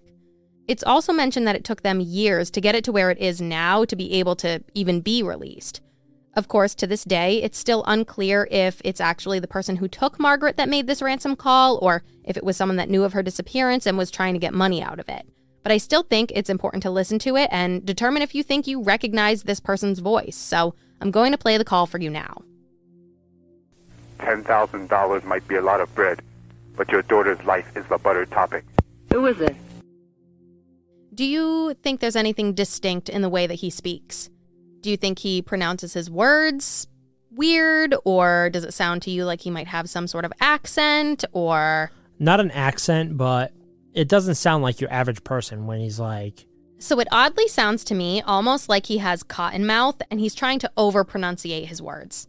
I mean, if you listen to this over and over again, I've listened to it about like 4 or 5 times now, it sounds like either this person could have some type of mental impairment where they're over-enunciating their words, or I also get like a slight twang of an Asian accent. A little bit. I have seen people on say the second that. half of it, where he says the buttered topping. Sounds a little bit like a little Asian influence of a... Like English, obviously, is their second language. Yes. Yeah, I agree. Potentially. Do you also think that it could sound similar to kind of how that guy described the man that called from the modeling agency, the fake man that called from the modeling agency? Yeah, well, I mean, you think you only have 2 lines of dialogue being spoken here. If you had a much longer recording... You could decipher. They could listen to. There would be more to look into, more to listen for. But there are a few kind of key takeaways that I think you can get just from that brief recording that can set you on a path to further the investigation, at least. Yeah, to try and find someone that might like fit that type of description or something like that. Okay, so there's actually more information regarding this babysitting gig that Margaret was supposed to be taking that I found released in 2019 as well. So the big thing, at least in my mind, is that this John Marshall guy said that he would pay Margaret $40 a week to work 4 hours a day, 5 days a week, babysitting his son. If you think about it, and we're going to use this word again, but that is an enticing deal for a 14-year-old girl back in 1974. First, he's telling her he's got a pool and a swing set and all these other cool things a young teen girl would love to have. And then on top of being able to have access to these nice things, he's going to pay her $40 a week for 20 hours of work. Today, a whopping $2 an hour. Well, today, that would amount to $240 a week, which is nearly $1,000 a month for essentially a part-time job. That is a pretty penny, if you ask me, at 14 years old. Yeah, I suppose when you put it that way. I mean, you would have to think that any kid would be begging their parents to take that job. Yeah, and especially it's only during the summer, too, most likely, because Margaret's got to go back to school come September or whatever. Yep. So, yeah. Another enticing thing. It's almost like I had said very early on. It's like it's too good to be true. Exactly, and that's where it just continues to like solidify my belief that this was a hoax. There was never any 5-year-old boy. There was never any house. There was never any John Marshall. It was just, let me give the best possible scenario to entice someone as much as I possibly can, give them everything that they could ever want, and they're going to beg their parents to come. And there's no way any of it was real. But I like the more and more that I've learned about what this guy was saying, like the more and more it just, she didn't, get abducted on her way there. Nothing happened, on the bus or anything like that. Like I am solidified in my belief that this person planned this out. Yeah, the caller is the abductor, is the potential murderer, and is the main suspect in this case. Definitely. And I think it's that guy in the sketch, honestly. What are the odds of that? Yeah, I mean, you could think like, I'm sure with so much time passed, it's hard to nail down a timeline. Like these women may have come forward and said, oh yeah, this guy was, being a creep, weeks leading up to this guy finally seeing the ad, calling Margaret, getting her to commit to the job. So he could have been striking out over and over again, trying to get somebody on the street, and then finally changed up his game plan to get Margaret. Yeah, and he could have left the area after he committed this crime, because what if this was his first time doing this? What if this was the first person that actually came to him in that way? And then he does this, and now, he knows that he had already kind of gotten himself in a little bit of trouble before with bothering these women, and now he's probably seeing that in the news. Maybe he left the area. So I don't think that people listening from all over the country, all over the world, could look at this sketch and be like, oh, I knew this guy back then, and be like, oh, but he lived in Oregon. So it could have just been like some weird area that someone saw this guy in. So it's like, don't discount it if you're not from New Jersey. I think look at this guy's sketch, and if you ever thought you knew someone that looked like that, call police. It doesn't matter. It's their job. It's not a waste of their time. Yeah, no, I agree. It's one of those things where, again, you're probably, hoping that the older community will be the ones to come forward and, oust this person. I would hope so. Oh, I knew this person, decades ago. Yep. And hopefully bring some type of closure to the investigation. Mm-hmm. Now, at this point, that's pretty much everything that's been released regarding the disappearance of Margaret Ellen Fox. And in terms of theories, there's almost not really any, other than the fact that this John Marshall guy was most likely her abductor. He used a fake name. He came up with this fake reality. And, he specifically called Margaret to go with him, and then he could do whatever wicked deeds he was planning. So, John, I just want to get your take on what you might think of a theory. And more specifically, I guess my question at the end of the day is, I think we have agreed that this is what happened here. But do you think that whoever this fake John Marshall guy was is someone that knew Margaret and knew about this ad specifically placed in the paper? Or do you think this was a total stranger and they had no clue who Margaret was? They were just calling random classifieds in the newspaper. I don't think that this suspect had any connection or knew that the ad was going to link them to Margaret. Yeah. I think that whoever took part in this is local, which would be, kind of proven by the track record of this weird guy in a red or orange VW harassing females for probably an extended period of time. If you had 5 people come forward, making claims about this. And then I think it's somebody that, couldn't get what they were looking for through their initial means. So then they started going through the newspaper, looking for victims in that way, and then just happened upon this teen girl looking for a babysitter job in the area. And they were like, oh shit, this is perfect. Called the first number listed. It was Margaret's cousin. Margaret's cousin was like, oh, can't do it. Mm-hmm. Called the next number in that listing. That just shows an escalation too. I can see that. Yeah, definitely. What perfect way to get these girls or a girl into their clutches than creating this enticing babysitting job that they were already looking for. Yes, exactly. Build this facade of, oh yeah, you come take care of my 5-year-old son. I have a pool. I have this. I have that. It could be an MO that morphed over time based on his lack of being able to succeed in previous ways. Yeah. Is what I think you're getting at. I think so. And I think that because all these girls in the general area were approached by this person. And then you have other girls that were getting calls. You have other girls that were getting calls. You have, the caller that got in touch with Margaret. Said, I'll be driving a red VW. Yeah. The person that was trying to get these other girls to get into the car with them or whatever was driving a red or orange VW. Yeah, there's too many weird connections. And what are the odds that this person is not from the area, yeah, but is seen in the area all the time? Yeah, they've got to be local. Either they live locally or they work locally. Chances are it could be both. And if they work locally, do they have any connection to the A&P and Jack Marshall? Why would they give John Marshall as a name? Are you moving into questions we're left with? Because I feel like you're there. I think that this case is one of those ones where there are so few theories out there that the only way you come to a theory is by asking questions. Yeah, I agree completely. And I feel like you've already asked a bunch of the ones I already had. I think we kind of got to the point, one of my questions was, could this person have done this before? Or was it his first time, calling someone doing this? But kind of how you were saying before, it's all connecting with the car and this potential guy bothering people and all of that, and it's kind of morphing into this new MO. So I could see this potentially being the first and maybe even last time that this guy did this. Yeah. But could be. I think it's tough. I don't think that there are a ton of questions that you're left with. I think there are a couple big questions that you're left with. I have two, if you'd like to hear them. Yeah, go. So my first one is just in regards to the A&P store. What did authorities do in regards to anyone that worked there, anyone that was a regular there, anyone that, I don't know, freaking hung out in the parking lot and loitered regularly? Like, I don't know. Who did they talk to? What information did they glean from them?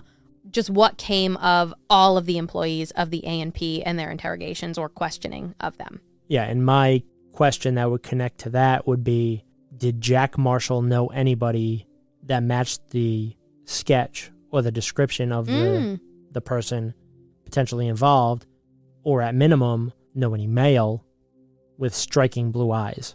Yeah, and side note, I would think that, because we had talked about Jack Marshall much earlier on in the episode, and I would think that authorities probably took that sketch and compared it to Jack Marshall, and they probably were like, we're not going to look into this guy anymore. Like, no one thinks he did it. No one thinks he's involved. He's, saying he's not involved. We've compared him to the sketch. He doesn't own a red VW. Maybe he's got other, things. Maybe he had an alibi. I don't know. So I would assume that they probably compared him to the sketch is what I'm trying to get at. So my second big question has to do with, and I feel like all my questions have to do with witnesses and questioning of witnesses. And the other witnesses that I would like to know more about were the ones on the bus or anyone that saw Margaret get off the bus, because they had said that witnesses came forward later to say that they saw her around that area. So I would like to know, and mind you, it was a busy area. It looks like a very heavily frequented area. There seemed to be a lot of shops around. It probably wasn't exactly the same back in 74, but it looks like kind of like a Main Street-esque type area. So I'd like to know about any of those witnesses that came forward. What did they say? And if they saw Margaret walking in that general vicinity of the two corner streets that she was supposed to meet him at, did they see a red Volkswagen? Yeah, I think it's... Did anyone see one? It's a tough question to ask, because not only are you asking, okay, you total strangers that are on the bus, did you notice this girl getting off on her own? Mm-hmm. But then if you get off with her, which may be few and far between, or maybe zero, people got off at the same stop, did you follow her movements once she got off the bus? But then I'm also thinking just people in the area that were walking, that were going to work, like you said before, all of that. Like, did you just see a red Volkswagen? Yeah, it's a... that's all I'd want to know. It's a big ask, though. It is, yeah. If you don't have a definitive event in your life that would make you remember something so inconsequential that But then if you know that it's in regards to a missing girl, maybe your memory... Sure, but if you asked me, back in 2012 when you were working at such and such a store, when you were walking into work, did you notice anything? It's like, yeah, I see what you're saying. When I worked where? It's like... I didn't even remember how to get there or whatever. Right, so yeah, I see it's what a big you're saying. ask. It's not like she would have made a scene, because like we said, she was looking for a red VW, probably a male to get into the car with, so there was really no hubbub there. Yeah, I would just think back then, do they know more than they've told the public? Yeah. Obviously, they have to. Or anybody that lived in that area that knew somebody that drove a red or orange VW. Just come forward and say, I know Joe Schmo and he drove a red VW. I know, Joe Smith and he drove an orange VW. Yeah, exactly. And they don't even have to look like the sketch, nothing like that. Just These are people that police can then look into. And obviously, if they're not guilty, you would hope that authorities are going to be like, all right, cool, we vetted you, you're good. Just, you need to make sure. And police can't go through and they don't have enough resources to go back and look at all these things. So they need help. They need the public. And that's why they ask for help, honestly. And that's why we talk about these unsolved stories. Mm-hmm. So hopefully get them out to people, get people to start talking. And if you know anybody that knows anything, pass the word along. And hopefully you can drop a line to some PD or some anonymous tip line and maybe get a little bit more movement done in the case to hopefully help solve this. Yeah, definitely. Margaret's parents have passed away, but several of her brothers are still alive and deserve to know where their sister is and give her a proper burial if she is in fact deceased. The Burlington County prosecutor said it best, quote, Margaret Fox was loved dearly by her family and friends. To this day, her disappearance continues to cause great sorrow. If someone out there possesses information that could assist the investigators working to solve this mystery, I urge you to come forward. If you know anything about where Margaret Ellen Fox is or what happened to her after she got off that bus in Mount Holly, New Jersey in June of 1974, please contact the FBI Newark Field Office at 973-792-3000 or the Burlington City Police Department at 609-386-3300.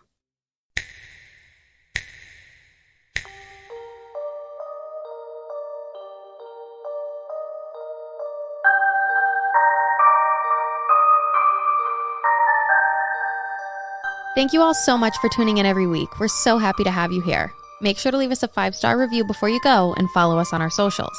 You can follow us on Instagram at wicked.deeds.podcast and on Twitter at wickeddeeds. Don't forget to visit our website, wickeddeedspodcast.com, to take a look at any photos from this episode and view our source material. But most importantly, tune in next week for an all-new episode.